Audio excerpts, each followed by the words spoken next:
Today, we're flying across the country in style. We'll spend the next 5 hours in United's Boeing 737 MAX 8 in first class as we head west to Los Angeles. For our 5:50 p.m. flight, we arrive at BWI at around 4. First class tickets on United come with the Premier Access suite of services, which includes a priority bag line and expedited security. We breeze through the bag drop and the security line, and after no time, we're airside. Concourses D and E, despite hosting every airline at BWI besides Southwest, American, Bermudair, and Contour, is never terribly crowded in my experience, as it only sees about a quarter of the airport's traffic, divided among United, Delta, Spirit, Frontier, Allegiant, British Airways, Condor, Icelandair, Play, and Copa. That's because, of course, Southwest dominates BWI. Normally I'd say it's a beautiful day for flying, but I'd be lying today. Thunderstorms in the area put a stop to airport ground operations, as it's not safe for the crews to be out on the apron when there's lightning. After our aircraft arrived on the outbound leg from LAX, they had to wait about 40 minutes right here because no one was allowed to marshal it in. This arrival from San Francisco had to wait even longer, almost an hour. While that can be frustrating from a passenger standpoint, it's an obvious logical safety measure and just one of those delays that you can't do a whole lot about.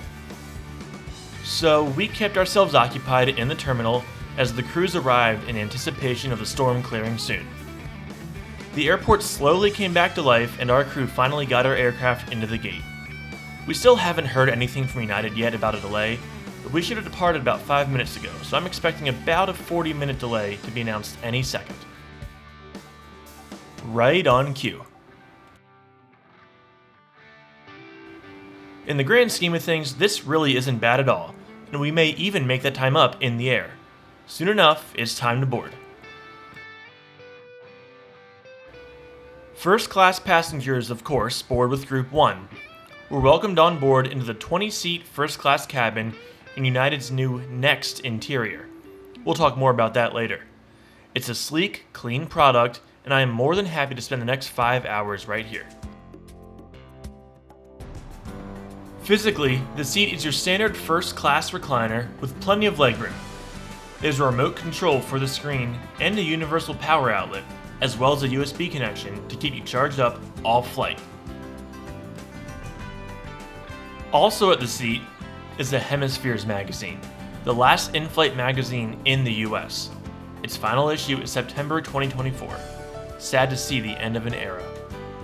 There's no pre-departure beverage today, probably to speed things up so we can get going as soon as possible. Right on time at 6:30, we push back out of our gate and get on our way. You have reached an exit. For everyone's safety, leave all carry-on bags behind. Please refer to the safety card near your seat for the operation of the exit doors in this aircraft. The two giant, quiet, and efficient CFM LEAP 1B engines fire up, and we taxi out to runway 28 for departure on what has become a beautiful late summer evening.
You usually don't see the 1,000-foot markers on the other side of the runway when you take off. This fully loaded 737 used all 10,500 feet available, and we're finally airborne.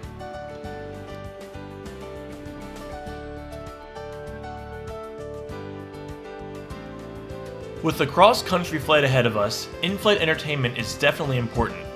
United offers an enormous array of movies, TV shows, documentaries, podcasts, playlists, and games, providing thousands of hours of entertainment, so even the most frequent flyers never run out of things to watch.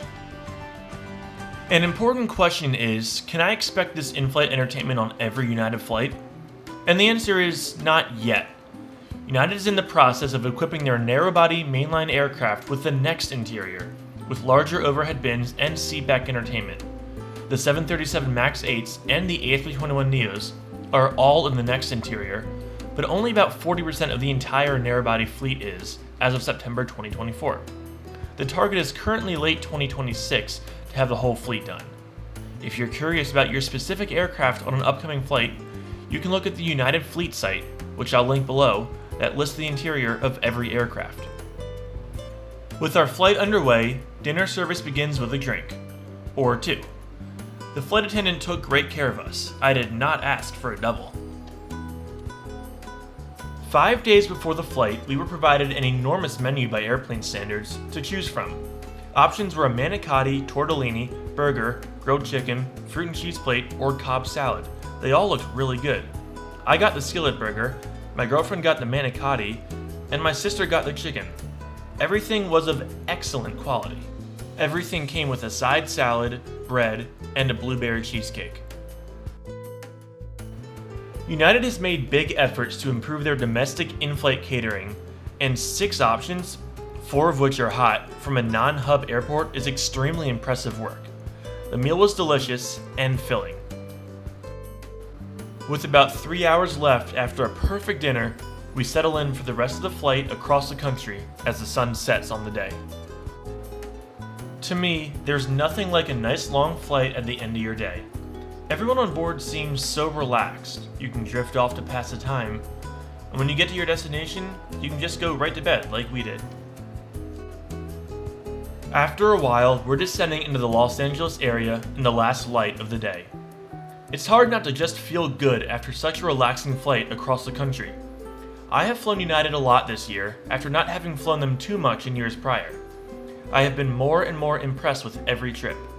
Their in-flight catering is probably the best of the US 3, as they're the only ones with hot food ovens on most of their narrow-body aircraft. We received great hospitality on this flight and really felt at home the whole time. We're headed to LA for a week-long vacation, but it's really nice when the flight itself can also be a highlight of the trip. Another standout item is how fast we got our bags, a component of the Premier Access suite of services included in your first-class ticket. We all had our bags before just about anyone else on the plane. After a long flight, it's a great way to end on a high note. United is quickly becoming a top choice for myself and thousands of US flyers every day, and this flight was a perfect example of why that is.